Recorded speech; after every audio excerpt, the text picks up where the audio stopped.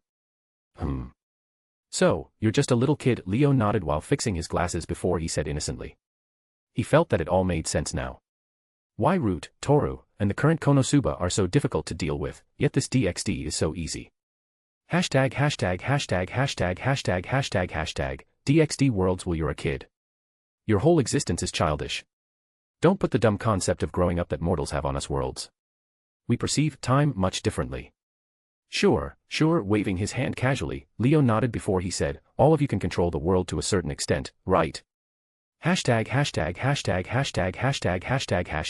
DXD worlds will, it's different from a world's will to another. Making tiny changes is acceptable, but more movement is very hard to achieve, so we generally never use it, especially in the case of an attack. Yet this Konosuba uses it completely free, even in the presence of an invader, Leo nodded as he thought about the information he just got. Hashtag. DXD worlds will, to be honest, if you want to understand more, you should ask Root. She's the most likely to know something. Once I heard from her that Konosuba is researching for something after, Shiver. Nah, Root will never say it, Leo denied the suggestion immediately. Root will never reveal something casually unless she wants to, and she'll probably try to switch the subject until the other party gives up. But what is he looking for? Does it have something to do with the multiversal spaces? Leo tapped his forehead and asked. If he can know this information, things might become much clearer, but he's optimistic. Hashtag. DXD worlds will, who knows, I only heard it has something to do with the Great, but I'm not sure, like you said, Root doesn't explain a lot of things. The Great. Leo lifted his eyebrow at this term. Hashtag. DXD worlds will, I have no idea what it is. All other worlds have a firm rule of report immediately if you heard something about it. Leo was speechless again before he whispered, you're useless. DXD's felt a volcano eruption in her head before it all turned into wrath. Hashtag. DXD worlds will, damn you. I swear to the source, if it wasn't because you were in my world from the start, I'd kick you to oblivion. Although it's harsh, I'll totally kick myself to oblivion, Leo agreed to DXD's words, which made her angrier, but his attention was attracted by something else. But why you, why this world? Despite his outer look, Leo was thinking about other matters. To be honest, there are a couple of worlds much more suitable for him than this one. Worlds that have deep search about souls and origins of reality like Type Moon or Tuaru are very suitable for someone like him. Believe it or not, the power system there involves who has the more magical loose screws in their heads, and Leo doesn't lack them. Sighing, Leo threw those thoughts from his head and said, I feel all of this is just a big conspiracy for some reason. Leo sat down on the rooftop edge, watching the people go and come underneath. This makes you wonder how they will feel if they know that their race's natural nemesis is just near the corner. Hashtag. DXD worlds will HM. What do you mean? Type Moon's mission, Konosuba's mission, they feel off for some reason. Is this really a coincidence? Leo's words made DXD flinch for a moment. Hashtag hashtag hashtag hashtag hashtag hashtag hashtag DXD worlds will. Elaborate. DXD was slightly nervous because she was the one that made Root send the Type Moon's mission. This is the same mission that made Leo lose brain cells, literally. You see, I saw some things that didn't appear by chance. Starting with Ritsuka's system in Type Moon to the crystal that Konosuba gave Kagaya. Both of these two things go beyond the usual trend of the mission, which is searching and destroying the invaders, Leo continued to say as DXD's nervousness turned into confusion. Hashtag hashtag hashtag hashtag hashtag hashtag hashtag DXD worlds will, aren't you too paranoid? Root wouldn't do something like that. Am I? Well, don't get me wrong. As long as it isn't something excessive, you worlds wills can use our assistance in any matter. After all, we're employees and this is what this chat room is here for. You guys even pay us, Leo spoke slowly and calmly as DXD kept listening. But that doesn't mean that I'll ignore weird situations. Maybe I'm thinking too much, but these two missions coming at the same time from two special worlds. Do you really feel this is a coincidence? Leo's words were like a hammer hitting on DXD's head. Inside the core of the world, DXD's world's wills, who took the shape of a white sphere, kept moving left and right while thinking about Leo's words. Wait, no. This can't be true, right? DXD kept raking its mind to reach an answer, but how to say it, Leo made a lot of sense. Root is one of the developers of the chat room, so she can easily know what happens in it, especially the accident in Asgard. Using that information, she can guess what DXD was going to do and how Leo was going to respond. DXD wanted to fix it world, but she was too lazy to force it, so she wanted Leo to do it, but he proposed more destruction and Tora was cheering from the back. Just like that, Root knew that DXD would ask for her help. Thinking about it, Root loves to make new projects to help their cause and maybe she made a deal with Konosuba, the archetype world's will, to help her in exchange for something, which was the crystal. Chaldea channel. Wait. Let's not jump to conclusions. Will they really do something like that? In DXD's mind, two figures appeared. Root smiling gently, but for some reason, DXD always felt a slight chill because of it. Then it was Konosuba's gray, weird body and the creepy, smiley face on his empty face. DXD froze for a moment before she exploded like a volcano. They played me. I'm so mad. DXD finally understood why Tora was looking at her with pity. It was all a fucking conspiracy. She got bamboozled. These two missions were a team effort from Root and Konosuba. In all of her existence, DXD never felt so mad before. She wasn't mad because they used her, no, the world's wills trust each other a lot. DXD knew they might have a good reason behind this act, but she's so angry because they didn't tell her anything. Why? Why did they do this? Did they use me as a cover or decoy to hide from something? Do they think I can't keep a secret?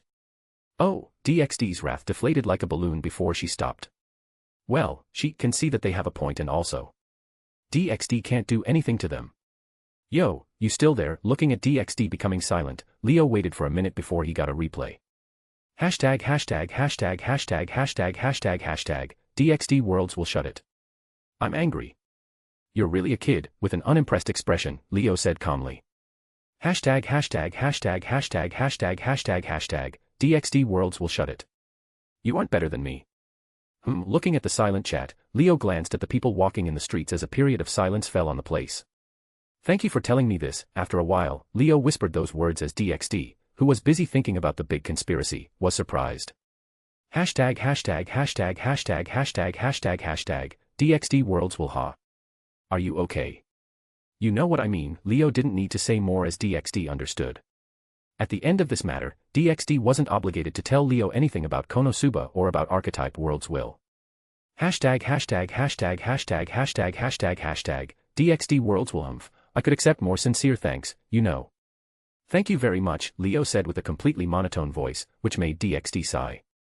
Hashtag hashtag hashtag hashtag hashtag hashtag hashtag DXD worlds will. Then silence filled the place as Six became smaller and rested on Leo's lap.